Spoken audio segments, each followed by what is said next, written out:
Hi everybody, how's it going? So this month of July, I wanted to come in and ask you a little question.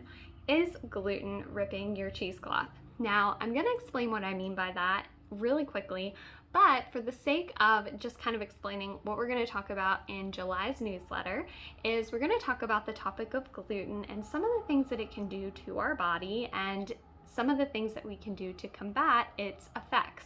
So gluten simply is a protein that's found in rye, barley, wheat, and some oats. And so you may see a lot of gluten-free options at the grocery store these days. It seems that they are coming out with more and more options. So a lot of people, either with a gluten sensitivity or an autoimmune celiac disease, they will adopt a gluten-free lifestyle or a grain-free lifestyle to avoid that gluten protein. So let's say that you are just somebody who wants to improve your energy, you want to improve your digestion, you want to have clearer skin, better mental clarity, you really want to feel well overall, but you don't really have a gluten sensitivity and you don't have celiac disease. So is cutting out gluten something that is really going to benefit you? And the answer is absolutely. So today I wanted to explain to you really quick with this topic of, is gluten ripping your cheesecloth? So basically, in a nutshell, the answer is yes. But what is the cheesecloth? The cheesecloth is, everybody has an awesome intestinal lining, a digestive system that we're born with, and the lining of the intestine, an entire digestive system, is very much like a cheesecloth. It's where we absorb our nutrients, our vitamins and minerals. We break down our food and digest our food well whenever we have a really healthy digestive lining.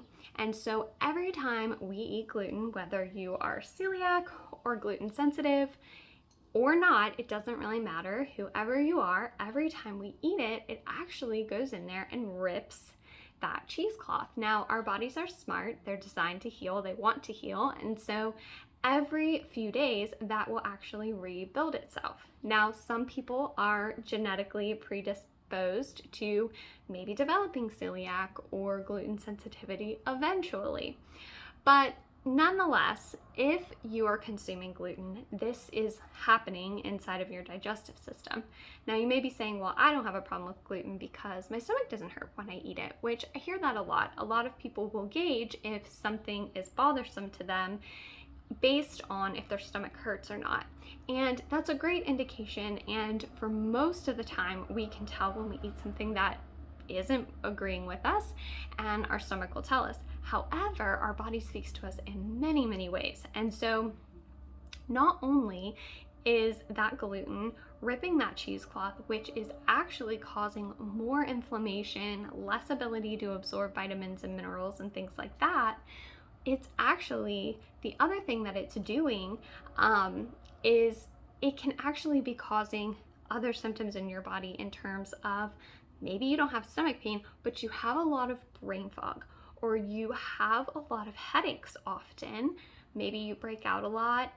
Maybe you feel fatigued a lot of times in the afternoons. Maybe you have joint pain, or you just struggle with overall feeling like you're pushing through to get through your day. So sometimes gluten can cause a lot of other symptoms that aren't necessarily stomach pain. And if that's you, count yourself lucky, because the stomach pain symptom is no fun.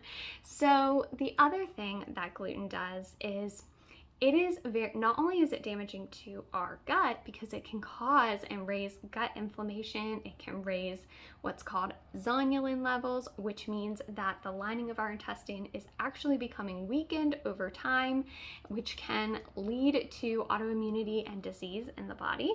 However, if it's doing that to our gut, it's actually also causing issues with our brain. So our gut and our brain are connected through what's called our vagus nerve.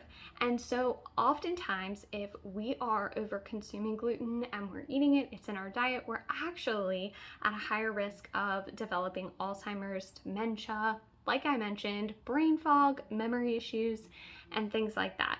So gluten is really probably one of the most, in my opinion, the absolute top food that you could remove out of your diet to remove a lot of inflammation, GI distress, different fatigue, skin rashes, and all of those kinds of things can very much stem from having gluten in the diet. So taking it out or going to a grain-free diet can usually be super, super helpful.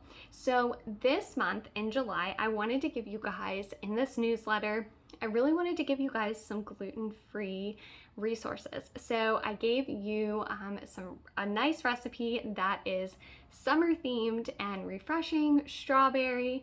I wanted to give that to you, and I also wanted to give you my protocol for whenever you are having a lot of stomach pain. So maybe it's because you consumed gluten, or maybe you are really reacting to another food. But regardless, you're having a lot of stomach pain. So I wanted to give you a protocol that is really helpful, that you can do at home, super simple, in an evening, in a morning, in an afternoon, whenever works for you, to really help tame stomach pain in a natural way without having to take over-the-counter things. So I just thought that those would be some really great resources for you this month. There's also a lot of really other great testimonials on celiac and different things inside of this newsletter. This month is really all about gluten and ways to combat it, ways to feel better, and gluten-free recipes to start subbing out your diet if you want to do that. And I also included a link to my blog. So my blog this month talks all about gluten, dairy, and sugar-free swaps. And I actually made you guys a cheat sheet that you can go over to the blog, click it, download it to your phone. You can take it with you to the grocery store, and it will help you get on your way to removing gluten from your everyday life. So have an awesome summer, guys. Hope you're doing great, and we will be in touch again soon. See you later.